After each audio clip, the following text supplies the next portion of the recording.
Oi, gente. Muitas pessoas perguntam para mim o seguinte: pastor, essa pandemia é algo que Deus permitiu ou algo que Deus determinou, decretou? Na mentalidade teológica do nosso país, a tendência é o pessoal acreditar que essa pandemia, assim como outras tragédias que vimos por aí, foi permitida por Deus. Essa é a linguagem que usam. Então, a ideia que nos vem à mente, mais ou menos, é a seguinte: essa pandemia, Deus viu essa pandemia lá no horizonte ali do futuro e ele decidiu, será que eu deixo essa pandemia que está por vir, será que eu deixo ela acontecer ou eu não deixo ela acontecer? Eu acho que eu vou deixar, acho que não vou deixar. E aí ele permite ou deixa de permitir, aí tendo as suas razões para isso. Essa ideia que é intuitiva, né, é mais uma intuição da cabeça das pessoas, essa ideia não está presente na Bíblia, especialmente quando nós falamos sobre tragédias que sobrevêm a regiões, a países ou mesmo o mundo todo. E para descobrir isso, para perceber que essa ideia de permissão na realidade não se encaixa no ensino bíblico quando se fala sobre essas coisas, basta você se lembrar de alguns episódios da Bíblia que todo mundo conhece. Eu enumerei alguns, vai. Nós temos aí o dilúvio de Gênesis. Esse dilúvio foi permitido ou foi decretado? Foi decretado. Deus estabeleceu que esse dilúvio iria acontecer. Ele decidiu, ele planejou, ele determinou que o dilúvio acontecesse. A destruição de Sodoma e Gomorra, a peste que veio nos dias de Davi por ocasião do recenseamento do povo, as 10 pragas do Egito, a praga dos gafanhotos ali mencionada por Joel, a fome dos dias de Elias, que veio sobre Israel nos dias de Elias. Essas coisas todas não foram permitidas por Deus. Quando nós lemos o texto bíblico, nós percebemos que essas coisas, em vez de serem permitidas por Deus, foram estabelecidas, fixadas, determinadas, planejadas por Deus e mais, foram também executadas por ele. Ele planejou e ele executou.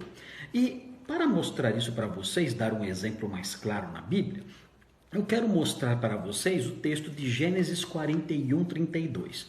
E o contexto dessa passagem é o seguinte: você se lembra da história de José no Egito. José, ele tinha a capacidade dada por Deus de interpretar sonhos. E Faraó, na época, teve 2 sonhos. Ele sonhou com 7 vacas gordas sendo devoradas por 7 vacas magras. E depois sonhou com 7 espigas fortes sendo devoradas por 7 espigas fracas. Então ele ficou na dúvida do que esse sonho significa e tudo mais, e descobriu que havia um jovenzinho preso lá e que esse jovem poderia interpretar seu sonho. José então aparece diante de Faraó, comparece diante dele e diz a ele a interpretação. Diz o seguinte: olha, essas 7 vacas gordas são 7 anos de fartura, assim como as 7 espigas fortes são 7 anos de fartura. E as 7 vacas magras que devoram as 7 vacas gordas e as 7 espigas fracas que devoram as 7 espigas fortes são 7 anos de fome que vão vir sobre todo o mundo. E então, por causa da interpretação desse sonho, José foi alçado à posição de governador do Egito. Eu quero destacar para vocês, dentro dessa história, eu quero destacar o texto de Gênesis 41, no versículo 32, porque esse versículo resume muito bem a teologia bíblica acerca desses assuntos. Veja o que diz aqui o texto em Gênesis 41, versículo 32. Diz assim: o sonho de Faraó foi dúplice, porque a coisa é estabelecida por Deus. É interessante essa tradução aqui da Revista Atualizada, porque essa tradução expressa exatamente o sentido do termo hebraico usado aqui. José está dizendo que os 7 anos de fartura e os 7 anos de fome eram coisas que tinham sido fixadas, estabelecidas fixamente por Deus, e havia um grau de certeza simplesmente absoluto na ocorrência delas, porque Deus havia estabelecido. O texto diz, porque a coisa é estabelecida por Deus, e ele prossegue, ele diz, e Deus se apressa a fazê-la, ou seja, além dele ter estabelecido isso, ele também é o executor, ele seria o executor disso, ele realizaria isso. E de fato tudo isso aconteceu, vieram 7 anos de fartura, vieram 7 anos de fome sobre todo mundo. Então, à luz da Bíblia, quem estabelece essas coisas e quem executa essas coisas é o próprio Deus. Isso, é claro, não anula a responsabilidade dos agentes, das pessoas que às vezes causam essas coisas. É claro que no caso de um terremoto, de um furacão, não há ninguém responsável. Mas no caso de um vírus, como nós vimos aí o vírus chinês, parece que existem aí pessoas responsáveis, sim. Há aí um regime comunista fechado, que sonega informações, e ouvimos essas coisas todas. Parece que existem sim pessoas responsáveis aí pela disseminação disso aí para chegar ao ponto em que chegou. Mas o fato de Deus ter determinado isso não anula a responsabilidade dessas pessoas. E o fato dessas pessoas terem agido, desses governos, ou desse governo ter agido como agiu, não anula também a determinação de Deus. Aí você pergunta, mas como é que fica isso, a determinação de Deus e a responsabilidade das pessoas que foram, por assim dizer, usadas por Ele para cumprir o seu plano? Bem, esse problema é um problema que o profeta Abacuque vai responder, e nós não temos tempo aqui de tratar dos ensinos do profeta Abacuque. Quem sabe num outro vídeo. Mas eu quero destacar essa verdade aqui para vocês com o seguinte objetivo: não só mudar aí a sua cabeça para que você assimile um ensino teológico que, a nosso ver, é claro em toda a Bíblia, mas para que você também encontre algum grau de consolo. Em que sentido? Você pode dizer, mas pastor Marcos, como é que eu posso me sentir consolado por um ensino como esse? É muito simples. Se Deus planeja essas tragédias, então essas coisas não acontecem ao acaso. Existe uma mente inteligente, sábia, santa, justa por trás disso tudo.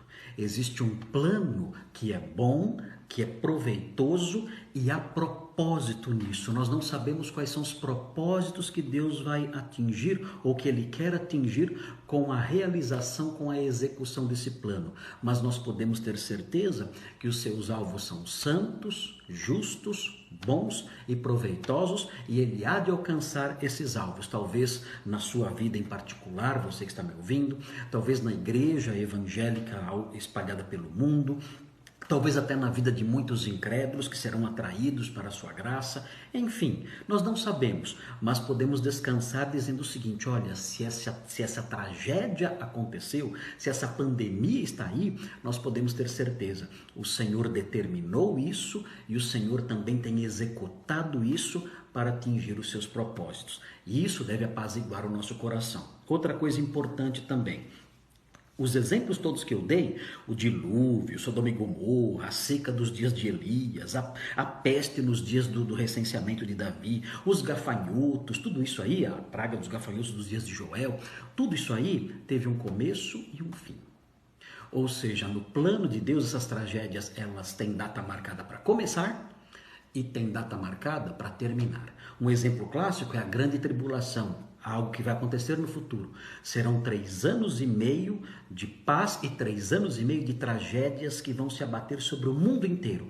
Mas a Bíblia mostra, Deus planejou isso, revelou isso, e Ele vai executar isso, e isso vai ter um começo, e isso vai ter um fim. Tem data para começar, tem data para terminar. Então descanse. Se isso está debaixo do decreto de Deus, isso teve data para começar, e isso vai ter data para terminar. Que o Senhor nos dê forças para perseverarmos debaixo da sua proteção e da fé nele, que é o nosso guardião.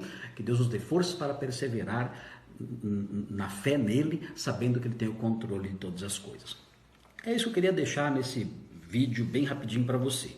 Eu queria te pedir rapidinho 2 coisinhas: que você se inscreva no meu canal, Marcos Granconato, e você se inscreva no canal da Igreja Batista Redenção.